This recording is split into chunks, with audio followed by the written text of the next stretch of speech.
Welcome back to another edition of Two Up Front, presented by Sports Radio America. I'm Baxter Colburn. And this is Simon Provan. All right, Simon, we've had a good show so far. As we continue to roll on with our show, we've got another chance to interview a acclaimed person in the soccer world, and I like it just the way you describe people, Simon. So I'll let you give the accolades and the resume of who we're about to speak with. Well, this is a man that is widely known in the U.S. soccer world, probably worldwide as well. He helped start up the Chicago Fire. He's responsible for getting that beautiful stadium down in Bridgeview. He's helped start up the Indy 11, and the work that they have done is amazing. And now we have him on Two Up Front. We'd like to call him Mr. Soccer. He is Mr. Peter Wilt. Peter, welcome to the show. Thanks very much, guys. Great to be on with you. Absolutely, Peter. Well, I'm sure we've got a ton of questions we want to get to right away, but first and foremost, Chicago, the NASL, what the heck is going on? It looks like you guys are trying to bring another team to the Chicago area. Can you shed a little bit of light on what's going on down there? We are in the formative stages, I guess you could say, of bringing the North American Soccer League team to the city of Chicago.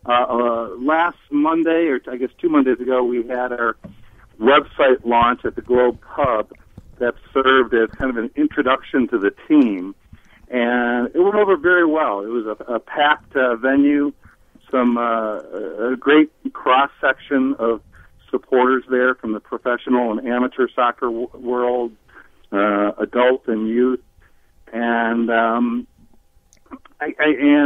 think it was really well received in terms of the idea of having a second team in the Chicagoland area, and the idea of having one specifically in the city of Chicago.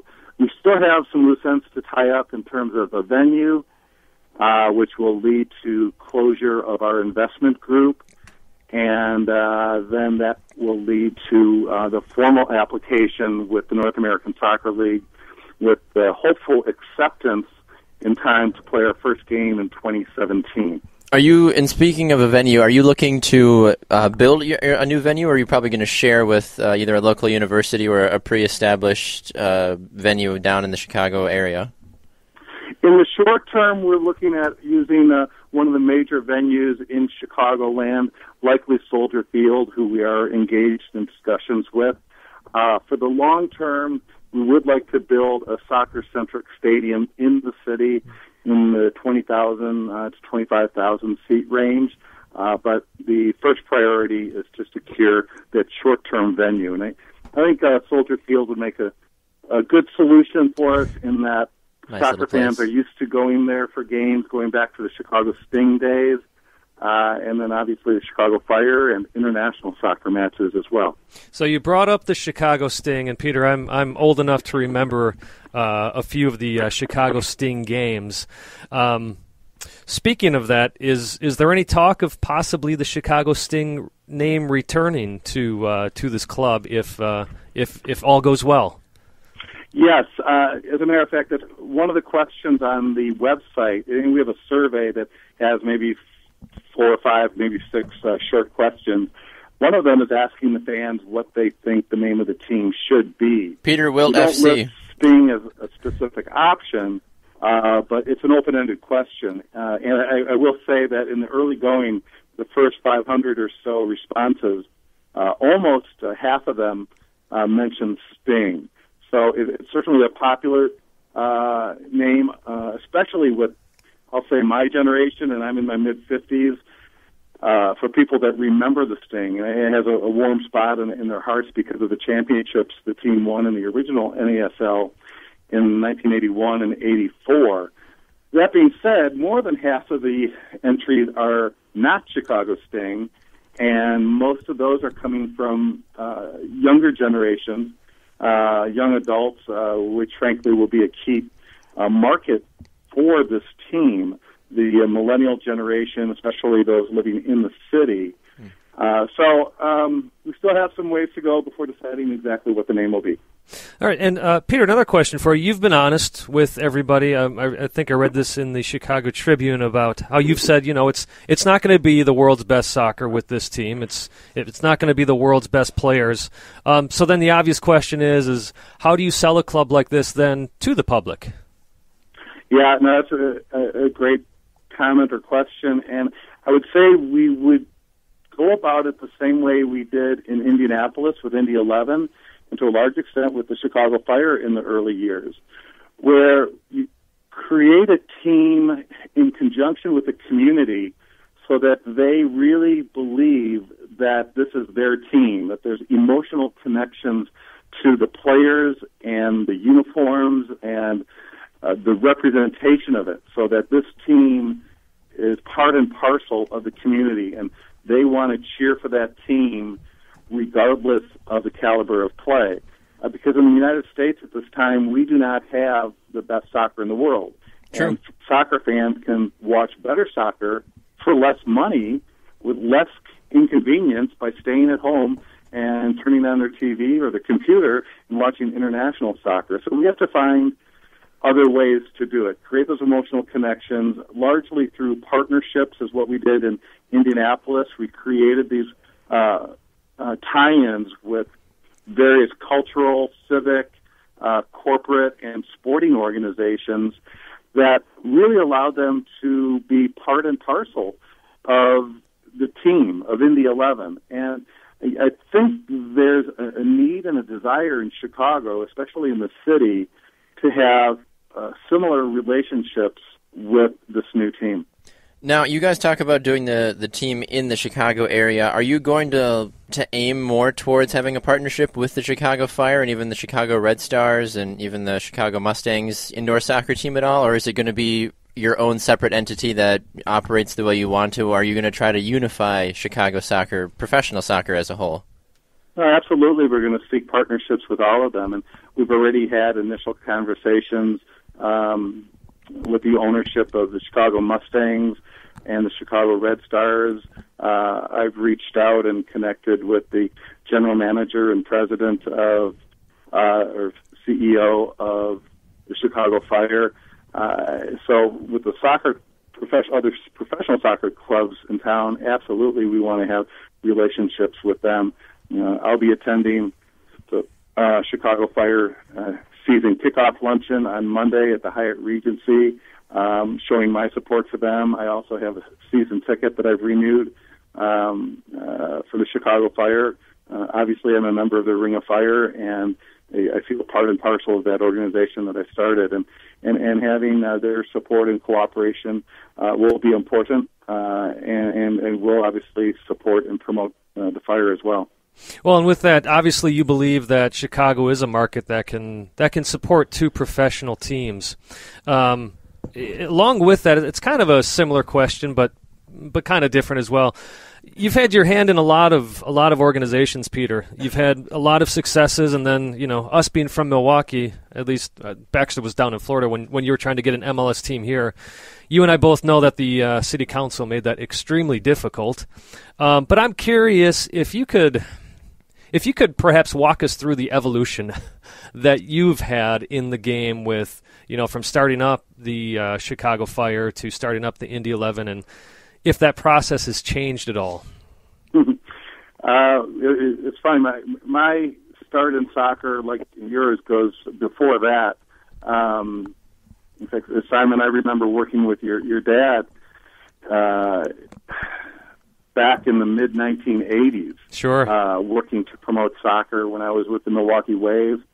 And then I went on to the Chicago Power and Continental Indoor Soccer League and Minnesota Thunder, all before starting the Chicago Fire. So, my perspective doesn't start in 1997 with the Fire. It goes at least a decade before that, and even earlier as a Chicago Sting fan. And I can tell you that the landscape for professional soccer in this country and in Wisconsin, to be specific, has grown immensely.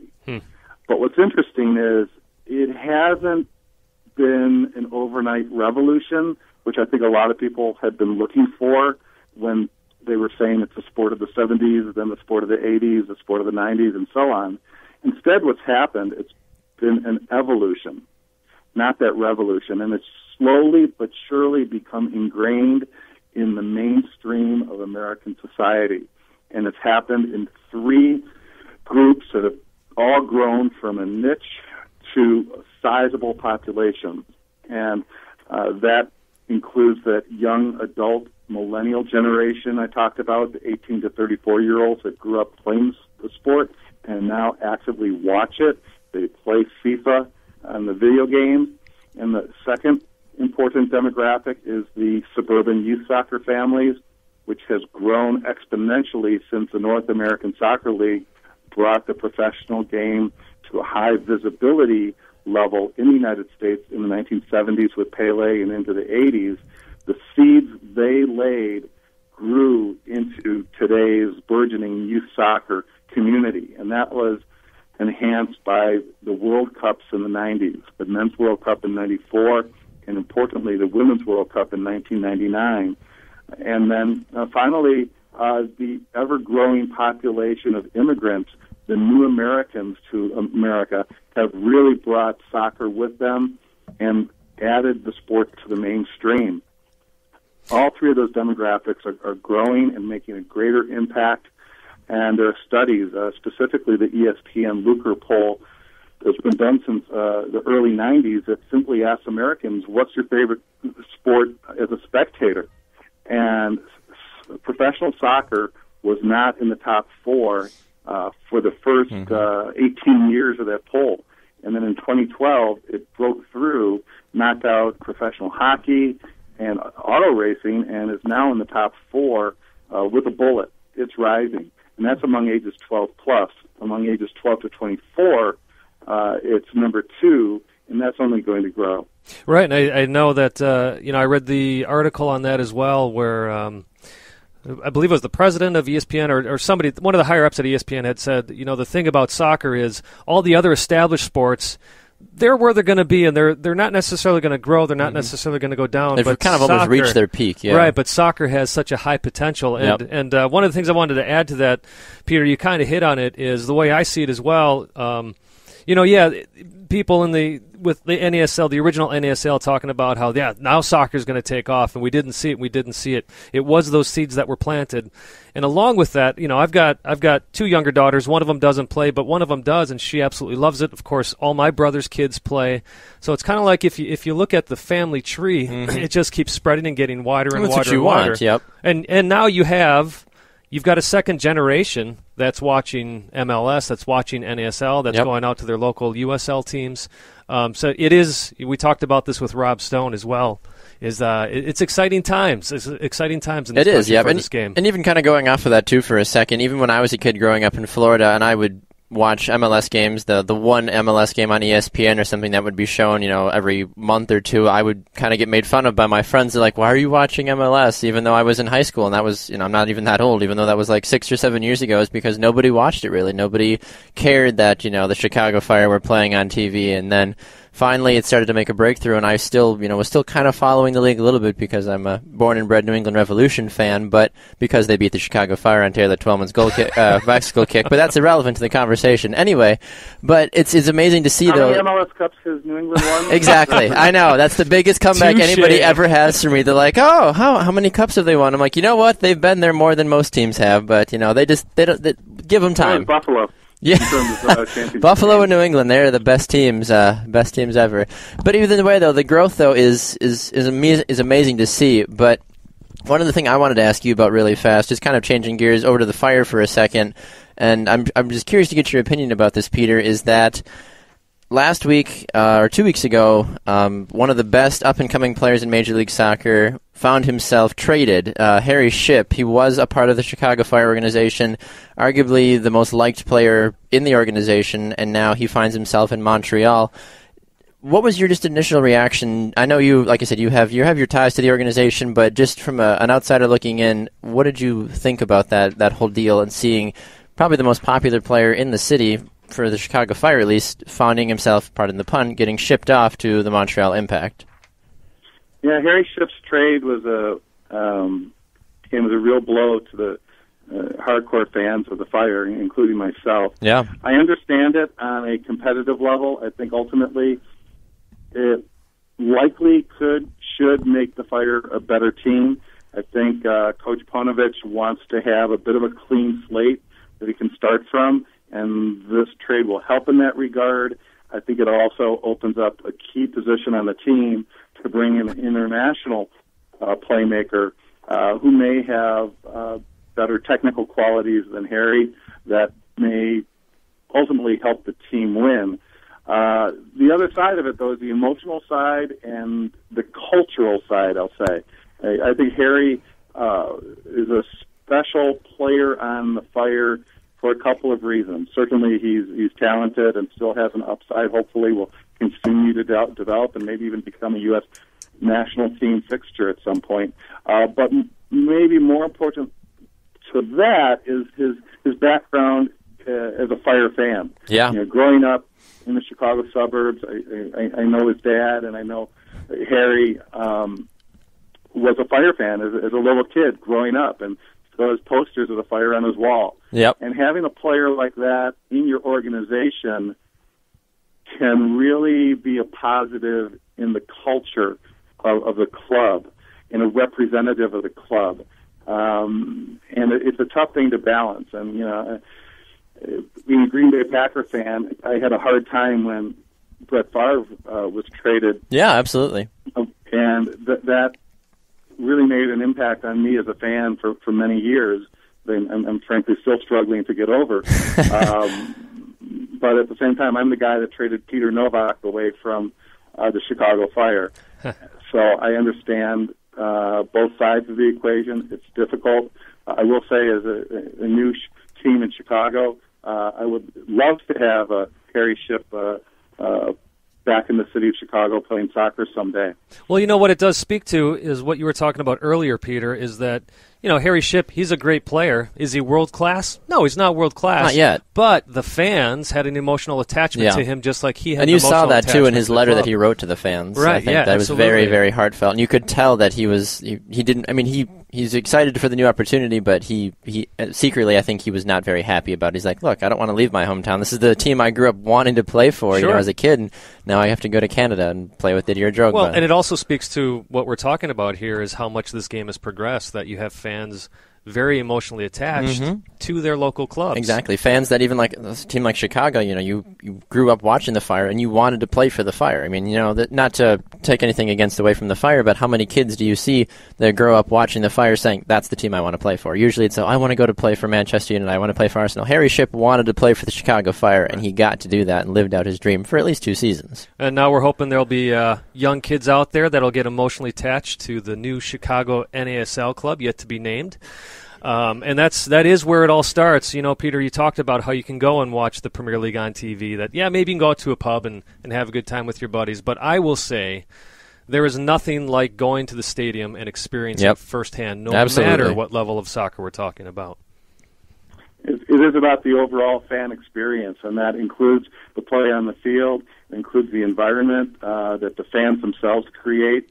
And that's one of the reasons I think Soldier Field would be a great venue for us. It's a first-class venue with great amenities, accessible by public transportation, opportunities for tailgating, high-end amenities for suites and club seat holders.